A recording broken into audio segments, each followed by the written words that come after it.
নমস্কার, আমি দিশা। Tribe TV বাংলার আজকের বিশেষ অতিথির নতুন পর্বে আপনাদের সকলকে স্বাগত জানাচ্ছি। তবে আজকের এই অনুষ্ঠানটি শুরু করার আগে আমার আপনাদের জন্য কিছু প্রশ্ন। আপনি কি অন্তঃসত্ত্বা বা নতুন মা বাবা হয়েছেন, বা আপনাদের সন্তান অন্যান্য 5টি সন্তানের থেকে বয়সের ক্ষেত্রে বা শারীরিক এবং মানসিকভাবে পিছিয়ে রয়েছে?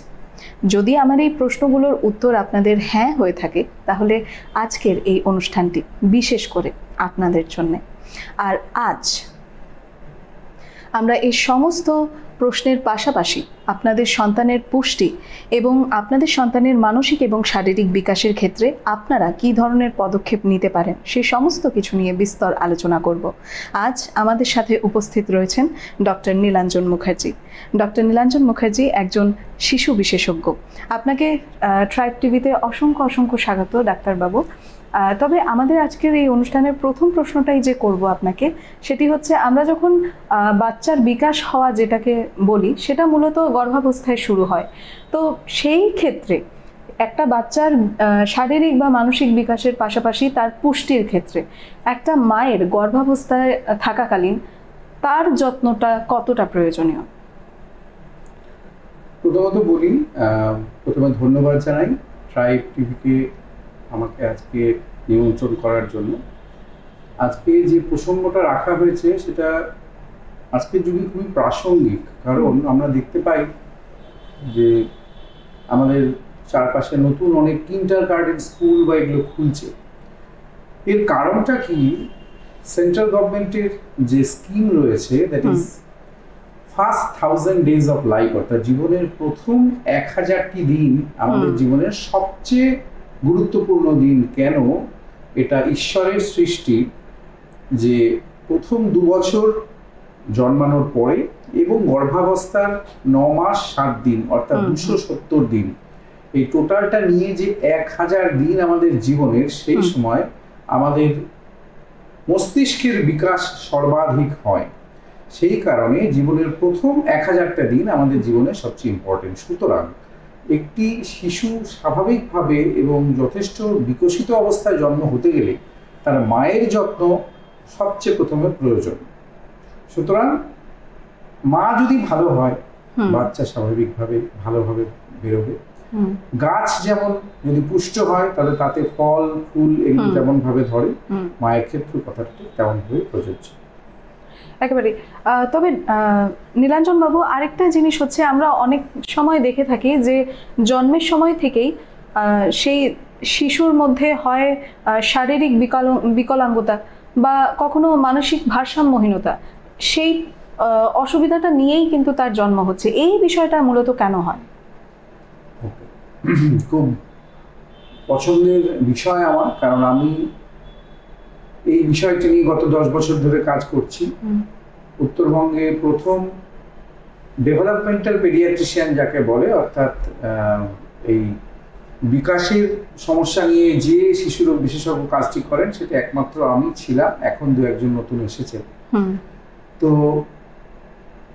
এই সমস্যাটা হলো, শুরু হয় জঠর থেকে, অর্থাৎ মায়ের জঠর থেকে।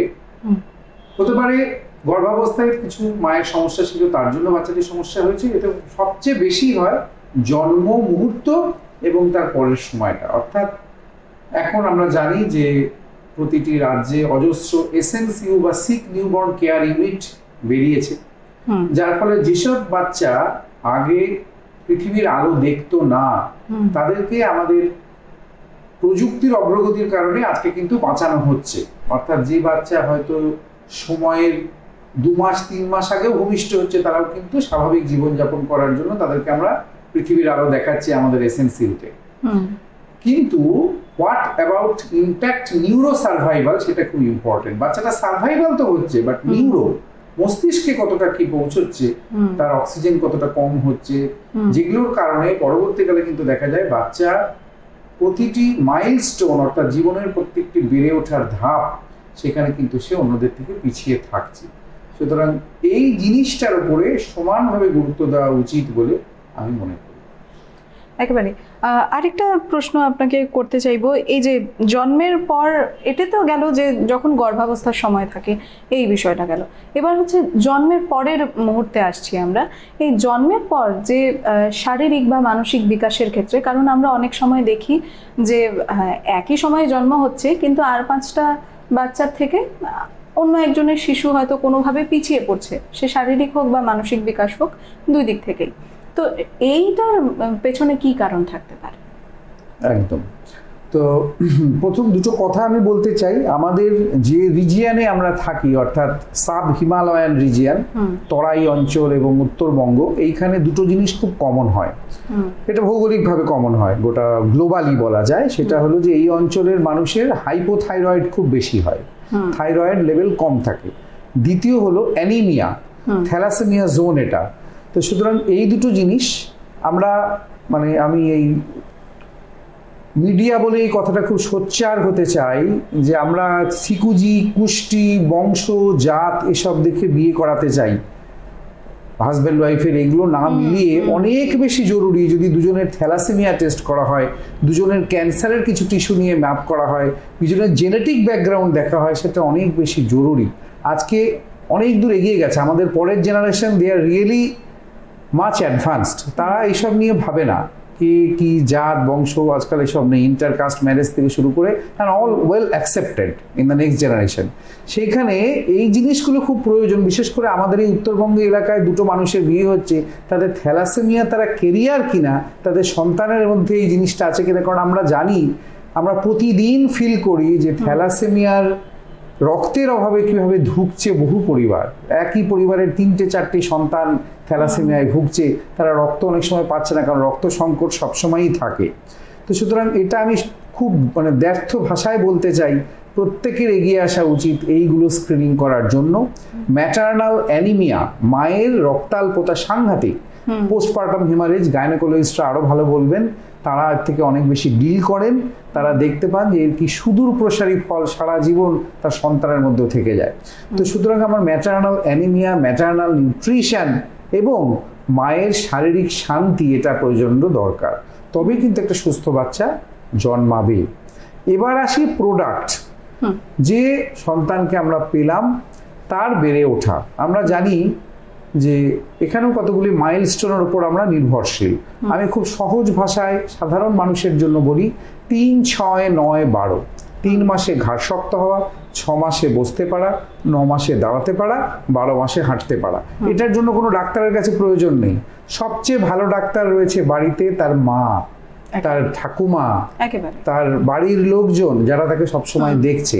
3 মাসে একটা বাচ্চার ঘাড় শক্ত যদি না হয়, পিছিয়ে পড়ে যাচ্ছে, তাকে কিন্তু 4 বা 5 মাসের মাথাতেও যদি আমরা না লক্ষ্য করি, তারপরে তো ডাক্তারের কাছে নিয়ে যাওয়া। সবার প্রথমে তো দেখবে বাড়ির লোক।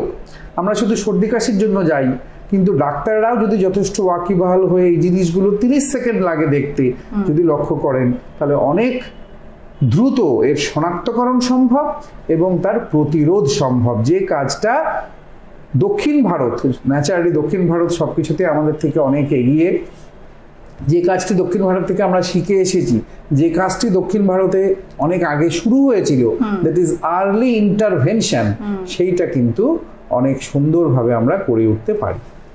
আচ্ছা নীলাঞ্জন বাবু, এই যে বাচ্চা হওয়া বা কনসিভ করা যেটাকে বলি, তো প্রেগনেন্সির ক্ষেত্রে মায়ের কি কোনো বিশেষ বয়স হওয়া উচিত, বা তার আগে যদি প্রেগনেন্ট হয়ে যায় তখন বাচ্চার মধ্যে কোনো রকমের সমস্যা দেখা দিতে পারে, এই ধরনের কোনো সিমটম বা এই ধরনের কোনো সমস্যা? একদম। গত 3-4 মাস ধরে আমি এই টিভির আয়োজকদের বলবো যে আরও একটি সেশন ওই সংক্রান্ত ব্যাপারে করতে। ইদানিং মানুষের মধ্যে এই সচেতনতা আসছে। HPV বলে একটা ভ্যাকসিন আছে বহুদিন থেকে, কিন্তু রিসেন্টলি দেখছি মানুষের মধ্যে সেটা নেওয়ার প্রবণতা বেড়েছে। অর্থাৎ 9 থেকে 14 বছর বয়সী মেয়েদের যদি HPV ভ্যাকসিন বা হিউম্যান প্যাপিলোমা ভাইরাসের ভ্যাকসিন নেওয়া হয়, সার্ভাইকাল কার্সিনোমা থেকে মুক্তি হয়। ক্যান্সার আস্তে আস্তে সাংঘাতিক complication, maybe due to diet, maybe due to our lifestyle change, সাংঘাতিকভাবে বাড়ছে। তো সুতরাং এই ভ্যাকসিনটা, যেটা এখনো জেনারেলাইজ নয়, হয়তো সরকার আগামী দিনে এটাকে সবার জন্য করে দেবে, এই ভ্যাকসিন নেওয়ার প্রবণতা বেড়েছে। সুতরাং যে মেয়েটি 12 বছর বা 11 বছর বয়সে ঋতুমতী হলো, সেই দিন থেকে সেই মেয়েটির রক্তাল্পতার নজর দেওয়া উচিত। একটি মেয়ের মাসের কতগুলো নির্দিষ্ট দিনে ব্লিডিং হচ্ছে, তার শরীরে রক্তের পরিমাণ কমছে, এটা কিন্তু ঢাকঢোল পিটিয়ে বলার মতো জিনিস না। এটা তার মা বাবাকে জানতে হবে যে এই সময় এই মেয়েটির নিউট্রিশিয়াস এবং স্পেশালি আয়রন রিচ ডায়েট দরকার, যাতে তার রক্তের অভাব না হয়, কারণ ওটা একটা স্বাভাবিক প্রক্রিয়া যে তার ঋতু হবে। সুতরাং এই জিনিসগুলো থেকে আমরা তার ডায়েট লক্ষ্য করে কিন্তু খুব ভালোভাবে ম্যাটারনাল অ্যানিমিয়া প্রিভেনশন করতে পারি। একেবারে। তবে বাচ্চার ক্ষেত্রে অনেক সময় দেখা যায় যে বেশিরভাগ সময় অভিভাবকরা ডাক্তারের উপরেই নির্ভর করে থাকে। তো ডাক্তারি উপায় ছাড়া ঘরোয়া পদ্ধতিতে শিশুদের বিকাশ কিভাবে সম্ভব? একদম। প্রথমত আমি এই জেলার সন্তান হিসেবে একটা জায়গায় আমি খুব মনে হয় আমার, যে এই কথাটা জানি না কিভাবে প্রচার করা দরকার, আপনাদের মাধ্যমেই হয়তো হবে। আমাদের জেলায় অসম্ভব ন্যাড়া করার প্রবণতা রয়েছে বাচ্চার। এই কথাটি আমি এই মিডিয়াটাকে ইউজ করে বলতে চাই, জোর হাত করে আপনারা দয়া করে বাচ্চাকে ন্যাড়া করাবেন না। এইসব 6 দিনে সূচিবায়ু কাটা, অচ্ছুত থেকে ছুত হওয়া, এইগুলো থেকে প্লিজ বেরিয়ে আসুন। আমরা অনেক দূর এগিয়ে গেছি, আমরা চন্দ্রযান পাঠাচ্ছি, মঙ্গলে যান পাঠাচ্ছি, আমাদের এখন এইগুলো আর শোভা পায় না। বাচ্চার মাথা ন্যাড়া করা হচ্ছে, ন্যাড়া করার পরে বিভৎসভাবে আমাদের হসপিটালে ওভার ফ্লাডেড হয় ফর নিউমোনিয়া, ব্রঙ্কিওলাইটিস, এইসবে ভরে যায় বছরে 2 বার, বিশেষ করে একটা হলো নভেম্বর মাস, অক্টোবর নভেম্বর পুজোর ঠিক টাইমটা দিয়ে, আর একবার এখন চলছে এই মার্চ মাসে। হসপিটালে গেলে দেখা যায় বেড পুরো ভর্তি, সব ওই ন্যাড়া মাথা বাচ্চা শ্বাসকষ্ট নিয়ে এসে ভর্তি হচ্ছে। তো মা বাবার কাছে আমার জোরহস্তে আবেদন, আমি জানি বাড়িতে বড়রা রয়েছে, গুরুজনেরা আছে, তারা বাধ্য করেন, কিন্তু তাদেরকে বোঝান আপনারা নতুন মা বাবা, নতুন জেনারেশন, আপনাদের থ্রু দিয়েই তো একটা সমাজ চেঞ্জ হবে। সব দিকে চেঞ্জ হচ্ছে, এটা কেন নয়? তো এটা স্বাস্থ্য ও পরিবার কল্যাণ দপ্তরেরও এগিয়ে আসা উচিত এটাকে প্রিভেন্ট করার জন্য। তো প্রথম হলো যে আমরা এই কতগুলো জিনিস মেনে চলবো। তেল কাজল যথাসম্ভব প্রতিরোধ করা দরকার, বাচ্চার মাথা ন্যাড়া করব না, নিয়ম করে বাচ্চাকে প্রথম 6 মাস বুকের দুধ নয়, কেবলমাত্র বুকের দুধ খাওয়াবো, জল নয়, জনম ঘুটি নয়, কিচ্ছু নয়, শুধু বুকের দুধ। বাচ্চার ডায়রিয়া হোক, অসুখ হোক, শুধুমাত্র বুকের দুধ বাচ্চার জন্য যথেষ্ট। অনেকে প্রশ্ন করে যে আমার যথেষ্ট দুধ হয় না, এইগুলো অত্যন্ত ভুল একটি কথা। আপনারা নিশ্চয়ই আজকাল মিডিয়ার থ্রু দিয়ে সবাই অ্যানিম্যাল বার্থ অনেকে দেখেন, ঘোড়া, গরু, সিংহ, সবার বাচ্চা হয়, রোগা বাচ্চা, অসুস্থ বাচ্চা, জেব্রার বাচ্চা, সিংহের বাচ্চা, কেউ রোগা, কেউ মোটা, কেউ অনেক ছোট। তাদেরকে কি কেউ ল্যাক্টোজেনের কৌটা এনে দেয়? কেউ তো দেয় না, সে তো মায়ের দুধ খেয়েই বড় হয়। সুতরাং প্রত্যেকটি বাচ্চার জন্য তার মায়ের দুধ যথেষ্ট, এটা বেদবাক্য মনে করে প্রথম 6 মাস শুধুমাত্র বুকের দুধ বাচ্চাকে খাওয়ান। তো এই যে অনেক সময় যে অনেকে বলে যে মায়ের যথেষ্ট বুকের দুধ হয় না, তো সেই ক্ষেত্রে কি কোথাও মায়ের নিজের প্রতি যে দেখাশোনা করা হচ্ছে সেখানে কি কোনো গাফিলতি থেকে যাচ্ছে? 80% তাই। মা তার সন্তানের জন্য যথেষ্ট দুধ প্রডিউস করতে পারে না, সেখানে মায়ের কোনো সমস্যা আছে, আর কিছু নেই। সমস্যা কি? তার হয়তো যথেষ্ট ডায়েট ঠিক নেই, অথবা কোনো তার মেডিকেল কোনো প্রবলেম আছে, হতে পারে। রেয়ারলি হয়, কোনো কারণ নেই, বিনা কারণে দুধ কম হলো, সেগুলো কিছু হরমোনাল প্রবলেম থাকে, প্রোডাক্টিন বলে একটা হরমোন আছে, তাতে কিছু সমস্যা থাকে, সেগুলো gynaecologist can take care of. But সাধারণত এটা হয় না। এবং এখন অনেক মেডিসিন, অনেক সাপ্লিমেন্টস পাওয়া যায় যার দ্বারা মায়ের দুধ বাড়ানো যায়। বাট নৈব চ কৌটো, প্রথম 6 মাস অ্যাটলিস্ট, এটা আমার বক্তব্য। একেবারে।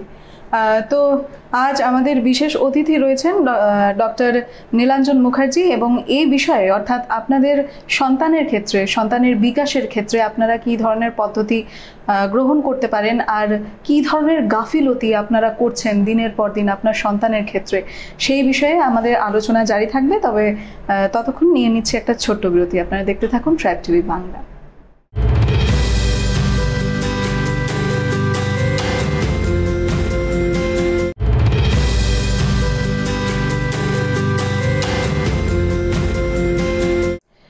এলাম বিরতির পর। আর আজ আমাদের বিশেষ অতিথি আমাদের সাথে উপস্থিত রয়েছেন ডক্টর নীলাঞ্জন মুখার্জি।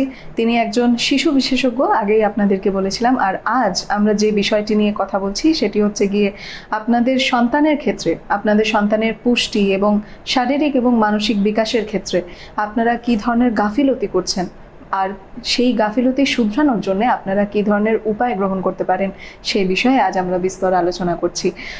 তো ডাক্তারবাবু, আমার বিরতির পরের আমার প্রথম প্রশ্ন সেটি হচ্ছে গিয়ে, এই যে আমরা অনেক ক্ষেত্রে দেখি যে যমজ বাচ্চা হচ্ছে, তো যমজ বাচ্চা অনেক সময় দেখা যায় বেশ ভালোই, দুজন পৃথক পৃথক বাচ্চা হচ্ছে, কিন্তু অনেক সময় দেখা যায় সেই যমজ বাচ্চারা কিন্তু পৃথক হতে পারছে না, তারা একসাথে মানে জোড়া হয়েই কিন্তু জন্মটা নিচ্ছে। তো সেই ক্ষেত্রে কি কোনো রকমের কোনো গাফিলতি বা কোনো ইস্যু এ ধরনের কিছু থাকতে পারে? না, এটা গাফিলতির প্রশ্ন না। এটা ভিতরে যখন ফার্টিলাইজেশনের সময়, সেই সময় কিছু কি বলবো, কিছু বায়োলজিক্যাল প্রবলেমের জন্য এটা হয়। অনেক সময় সিয়ামিজ টুইনস বলে হয়, তো এটা খুব রেয়ার কেস। এগুলো নিয়ে খুব বেশি আমার মনে হয় সাধারণ লোকের মাথা ঘামিয়ে খুব একটা কিছু প্রিভেনশনের কিছু আলাদা করে রাস্তা নেই। না, কারণ কি হয়, অনেক সময় দেখা যায় যে প্রত্যন্ত অঞ্চলগুলোতে এর জন্য মাকে কখনো দোষ দেওয়া হচ্ছে, এই ধরনের মিথগুলো যে রয়েছে, আমি সেই ক্ষেত্রেই আমার এই প্রশ্নটা আপনাকে করা। হ্যাঁ, অ্যাকচুয়ালি কি হয়, আমাদের সমাজের আজও একটা খুব বড় সমস্যা হলো বাচ্চার কিছু হলেই সবার আগে তো আমরা মাকে দোষারোপ করি। তো এই জিনিসটাও মনে হয় চেঞ্জ হওয়ার দিন এসেছে। একটা সন্তানের জন্মের জন্য মা ডেফিনেটলি রেসপন্সিবল, বাট সমানভাবে তার ফ্যামিলি সাপোর্ট শি নিডস। তো আমার মনে হয় আমরা জন্মের পরে বাচ্চার যে শারীরিক ও মানসিক বেড়ে ওঠা, সেইটার দিকে যদি নজর দিই অনেক তাড়াতাড়ি আমরা বাচ্চার বৃদ্ধি, অ্যাকচুয়ালি সন্তানের বা বাচ্চার দুটো জিনিস থাকে, একটা গ্রোথ, একটা ডেভেলপমেন্ট। গ্রোথ হলো বৃদ্ধি আর ডেভেলপমেন্ট হলো বিকাশ। তো দুটো সম্পূর্ণ আলাদা। গ্রোথ হলো শরীরে বাড়া, অর্থাৎ বড় লম্বা হচ্ছে, ছোট হচ্ছে, বেটে হচ্ছে, তার চুল দাড়ি গজাচ্ছে কিনা, লাইক দিস থিংস। আর বিকাশ হলো তার শারীরিক ও মানসিক। শারীরিক বলতে শুধু আয়তনে বাড়া নয়, তার অঙ্গ প্রত্যঙ্গ ঠিক জায়গায় পৌঁছচ্ছে কিনা, তার জীবনের বিভিন্ন মাইলস্টোন গুলো ঠিক জায়গায় পৌঁছচ্ছে কিনা, এগুলো নিয়েই বহুদিন থেকে আমরা কাজ করি। আমাদের শিশু মঙ্গল নামে যেখানে আমরা এই জিনিসটা করি, সেটা হলো আমরা মেইনলি 2 থেকে 3 ধরনের বাচ্চা দেখতে পাই। একটি হলো সেরিব্রাল পলসি, অর্থাৎ যাদের হাঁটা, চলা, বসা, মুখ দিয়ে লাল পড়া, মাথা তেরা বেঁকা, কোনো কাজ, দিনের প্রত্যেকটা কাজ করতে না পারা, এই ধরনের বাচ্চা, এই ধরনের সমস্যাকে বলা হয় সেরিব্রাল পলসি। আর দ্বিতীয় হলো কিছু নিউরো ডেভেলপমেন্টাল ডিসঅর্ডার, যেগুলো হয় মেইনলি প্রিটার্ম বাচ্চা, অর্থাৎ সময়ের অনেক আগে ভূমিষ্ঠ হওয়া বাচ্চা, তাদের সেক্ষেত্রে বেশ কিছু নতুন, আমরা জেনারেলি প্রিম্যাচিওর বেবি বলে জেনে থাকি। একদম। তো তাদের বেশ কিছু নতুন সমস্যা গত 1 দশক ধরে আমাদের পৃথিবীতে এত সংখ্যায় বেড়েছে বলার কথা নয়। তার মধ্যে রয়েছে অটিজম, ADHD বা attention deficit, speech delay, learning disability, intellectual delay বা মেন্টাল রিটার্ডেশন আগে যাকে বলতো, এইগুলো প্রচুর পরিমাণে বেড়ে গেছে। তার একটা বড় কারণ কিন্তু সেই প্রিটার্ম বাচ্চা যারা আগে পৃথিবীর আলোই দেখতো না, তারা এখন জন্ম হচ্ছে, অনেক রকম কমপ্লিকেশনস নিয়ে জন্মাচ্ছে। নর্মাল প্রেগন্যান্সি এখন অনেক কম আসছে, IVF অনেক বেশি হচ্ছে, অনেক ইনডিউসড প্রেগন্যান্সি হচ্ছে, মানে স্বাভাবিকভাবে হচ্ছিল না, ইনজেকশন দিয়ে বা ওষুধ দিয়ে প্রেগন্যান্সি আসছে। অনেক মাল্টিপল ফ্যাক্টরস আছে আর কি। একেবারে ডাক্তারবাবু, পরবর্তীতে যেটা জানতে চাইবো যে বাচ্চাদের গ্রোথের ক্ষেত্রে অনেক সময় দেখা যায় যে বাচ্চারা খেতে চায় না, এটা খাবো না, ওটা খাবো না। আবার কখনো কখনো এটা আমাদের অভিভাবকদের জন্যও এইটা হয় কিন্তু, যে বাচ্চাদেরকে হয়তো এটা খাওয়াচ্ছে না, সেটা খাওয়াচ্ছে না, সেটাই পরে গিয়ে মানে ওটা অভ্যেসে পরিণত হয়ে যায়। শাক খাবো না, বেগুন খাবো না, মাছ খাবো না, মানে এই ধরনের, এই যে খাবো না জিনিসটা। তো বাচ্চাদের গ্রোথের ক্ষেত্রে কোনো এ ধরনের বিশেষ খাওয়ার বা এই সব কিছু খাওয়া জিনিসটা, এটা কতটা গুরুত্বপূর্ণ? সবকিছু মিলিয়ে খাওয়া বা ব্যালেন্স ডায়েট সবার জন্য গুরুত্বপূর্ণ, এটা বলার অপেক্ষা রাখে না। কিন্তু আমরা আমাদের নিজেদের শৈশবটা মনে করি, ছোটবেলায় মা যখন জোর করে করলা বা পালং শাক জোর করে খাওয়াতো, আমাদেরও তো ভালো লাগেনি, সুতরাং আমাদের সন্তানদেরও সেটা লাগবে না, এটাই স্বাভাবিক। এবার ঘটনা হলো, ফিডিং নিয়ে কথা বললে মা বাবাদের 1000টা প্রশ্ন, অনেক রকম কিছু আসবে। তো দুটো জিনিস আমার মনে হয় যে change of test and vision. আমরা আজকাল প্রচুর দেখি যে মোবাইল দেখিয়ে খাওয়া হচ্ছে, এটা প্রথম কথা বন্ধ হওয়া দরকার। স্ক্রিন টাইম খুব সাংঘাতিক, এটাকে বন্ধ করা দরকার। কারণ একটা খাবারের রূপ, রস, গন্ধ এটা যদি আমাদের কাছে না পরিষ্কার হয় তাহলে সেই খাবারের ভ্যারাইটিও আমরা বুঝবো না। বাচ্চাদের জীবের স্বাদ তৈরি হয় জন্ম থেকে, তো সুতরাং প্রতিদিন খাবারটাকে ঘুরিয়ে ফিরিয়ে দেওয়া উচিত। আমাদেরও যেমন এক খাবার রোজ খেতে ভালো লাগে না, সেরকম বাচ্চাদেরও কিন্তু লাগে না। তাদের আমরা হয়তো সেটা খুব তাড়াতাড়ি হয়, এবং আমরা যে মনে করে নিই যে ও রোজ ওই খাবারটাই খাবে, ওর খাওয়া উচিত, এটা হয় না। আমাদের যেমন ঘুরিয়ে ফিরিয়ে খেতে ভালো লাগে, ওরও লাগে। সুতরাং ওকেও ভ্যারাইটি অফ টেস্ট দেওয়া খুব প্রয়োজন। এবার অনেক ক্ষেত্রে হয় ওয়েল টু ডু ফ্যামিলিতে ওভার ফিডিং হয়, অর্থাৎ বাচ্চার হজম হচ্ছে কিনা, খিদে পাচ্ছে কিনা এটার জন্য না ওয়েট করেই নির্দিষ্ট গ্যাপে আমরা বাচ্চার মুখে জোর করে ঠুসে দিই, তার থেকে বমি হয়, তার থেকে বাচ্চাটার কষ্ট হয়। এইগুলো আমার মনে হয় একটু মাথায় রাখা উচিত। একেবারে। তো ডাক্তারবাবু, আমরা আমাদের অনুষ্ঠান অনেকটা শেষ হয়ে আসছে, আমাদের হাতে সময়ও অনেক কম। তবে আরেকটা বিষয় আপনার কাছে জানতে চাইবো, এই যে আপনি একটু আগে মোবাইল দেখানোর কথা বললেন, আজকালকার মা বাবারা এই জিনিসটা করে থাকে, বাচ্চাদের খাওয়ানোর জন্যে এই সামনে মোবাইলটা রেখে দেয়। তো আমরা কিন্তু এমনিও জানি যে এই মোবাইলের রেটা, মোবাইল থেকে যে আলোটা বেরোয় সেটা এমনিও আমাদের জন্য ক্ষতিকারক। তো এই যে যারা বড় হচ্ছে, মানে হামাগুড়ি দিচ্ছে, সেই বাচ্চাদের সামনেও ফোনটা রেখে দেওয়া হচ্ছে, সেই ক্ষেত্রে এই মোবাইলের রে বা এই মোবাইল জিনিসটা তাদের আভ্যন্তরীণভাবে বা বাহ্যিকভাবে কতটুকু মানে ক্ষতি সাধন করছে? আমরা সবাইকে দেখি না যে ছোটবেলায়, আমাদের ছোটবেলায় যে পরিমাণ কাক, চড়াই আমাদের আশেপাশে থাকতো, সেটা এখন অনেক কমে গেছে। এটা আমরা চোখের সামনে দেখতে পাচ্ছি। তো কেন? তাদেরকে কেউ বলে দিয়েছে যে না, নতুন পৃথিবীতে তোদের জায়গা নেই? ওদের কষ্ট হচ্ছে, এই রেতে কষ্ট হচ্ছে। সুতরাং আমি আজকে নতুন করে মোবাইলে রে বেরোয় এটা বলাবার কেউ নই। তবে মোবাইল সাংঘাতিক ইউজ যেমন হয়েছে ডিউরিং করোনা ভাইরাস, একটা সাংঘাতিক আমাদের মোবাইল চেঞ্জ করে দিয়েছে আমাদের পৃথিবীকে। আমরা দেখেছি যে কত কম প্রয়োজনে আমরা পৃথিবী চালাতে পারি। এবং আরেকটা কি দেখেছি যে অনলাইন সবকিছু সম্ভব, কিন্তু স্টিল এডুকেশন বলুন, যা বলুন, এই যে শিক্ষক বলছে আর সামনে বাচ্চা বসে শিখছে, এই বডি ল্যাঙ্গুয়েজ দিয়ে যে শেখানো, কাইনেস্থেটিক লার্নিং, সেটা কখনোই মোবাইলে সম্ভব নয়। ওই সেই যে বললাম রূপ, রস, গন্ধ, বর্ণ, যেগুলো ভগবান দিয়েছেন আমাদের সেন্স, আমাদের তো 5টা সেন্স, মেডিকেলি আরো 2টো আছে, 7টা, আমি ডিটেলসে যাচ্ছি না। এই যে পঞ্চেন্দ্রিয় দিয়ে আমরা একটা মানুষকে অনুভব করি, আমরা বিএসএফ দের দেখি তারা বাবা মায়ের সাথে কথা বলে অনলাইনে, কারণ দেখা হয় হয়তো বছরে 2বার, কিন্তু 6 মাস পরে ছুটিতে যখন বাবাটা আসে কাছে, বাচ্চাটা ছুটে গিয়ে যখন কোলে, মানে আমার বললে গায়ে কাঁটা দিচ্ছে, যখন দৌড়ে গিয়ে বাবার কোলে ওঠে, এই সিনগুলো আমি দেখেছি জীবনে। তো এই দুটোর মধ্যে পার্থক্য কিনে রোজই তো বাবাকে দেখছে, রাত্রিবেলা হয়তো 10টার সময় ফোন করে, ফোনে ডিজিটালি বাবার সঙ্গে কথা বলে, বা হয়তো 2 দিন পরে পরে বলে, বাট ইট রিয়েলি ম্যাটার্স, মানে ফিজিক্যাল টাচ এটা আলাদাই। তো সুতরাং মোবাইল সবই খারাপ বললে হবে না। মোবাইল অনেক কিছুকে আমাদের সহজ করেছে। আজকে আমার টাকা নেই, আমি টাকা পাঠাতে পারছি, আমার এডুকেশন ঘরে ঘরে পৌঁছে যাচ্ছে, কিন্তু একটা গাইডলাইন আছে, আমেরিকান একাডেমি অফ পেডিয়াট্রিক্সের guideline, up to the age of 2 years mobile, বিশেষ করে স্ক্রিন টাইম 0, আবার after 2 years supervised screen time up to 30 minutes a day, up to 4 or 5 years, মানে প্রি স্কুল এজ। 6 ইয়ার থেকে 11 years 2 years with paternal আর maternal supervision, অর্থাৎ বাবা মায়ের দক্ষ অবজারভেশনে তুমি সেই চ্যানেল দেখতে পারো। কারণ আজকাল বাচ্চারা যে কোনো চ্যানেল মুহূর্তের মধ্যে খুলে দিচ্ছে, ফাটছে, কোনো ব্যাপার না, দে আর এক্সপার্ট দ্যান উই।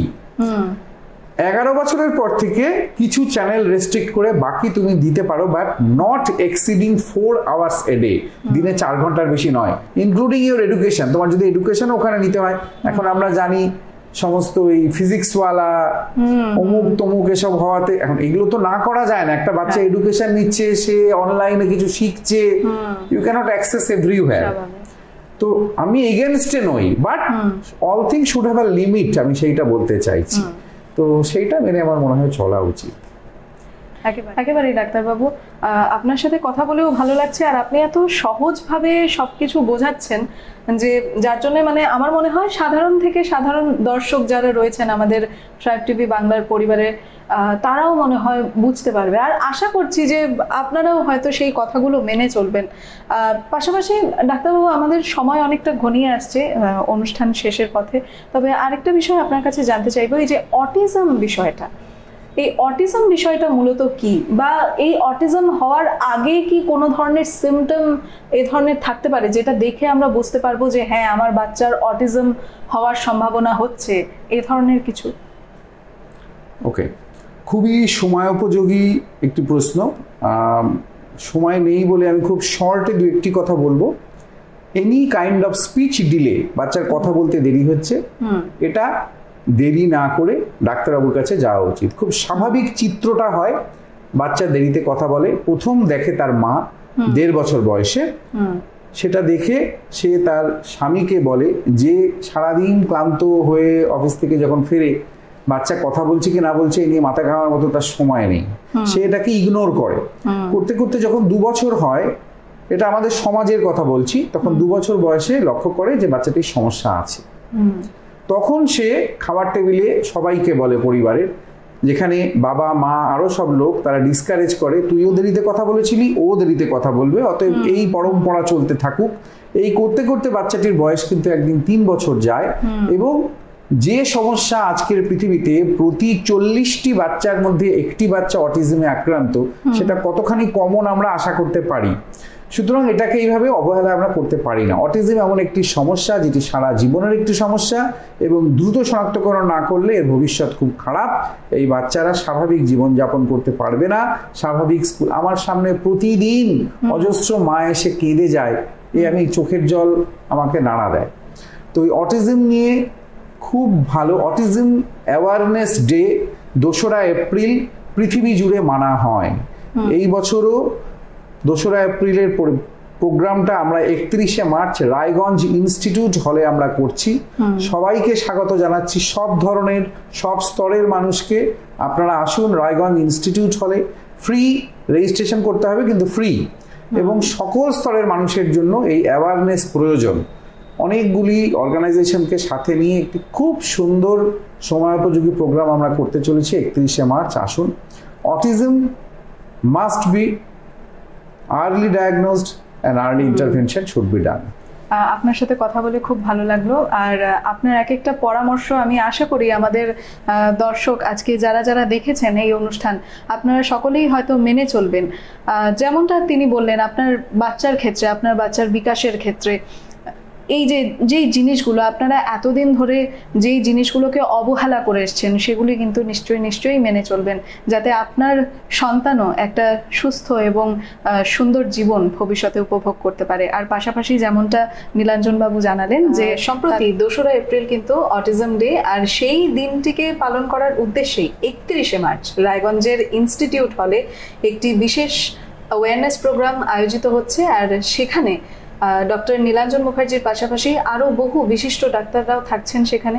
আর আপনারা যারা যারা সেখানে যেতে ইচ্ছুক, আপনারা অবশ্যই রেজিস্ট্রেশন করবেন।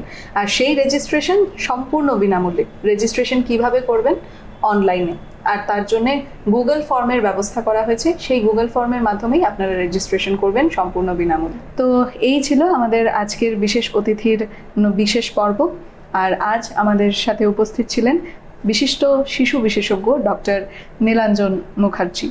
আর পরবর্তীতে আমি দিশা আরও একটি নতুন অনুষ্ঠান নিয়ে, আরও একটি নতুন বিষয় নিয়ে এবং নতুন অতিথি নিয়ে আপনাদের কাছে হাজির হয়ে যাব। ততক্ষণ আপনাদের সকলকে ধন্যবাদ।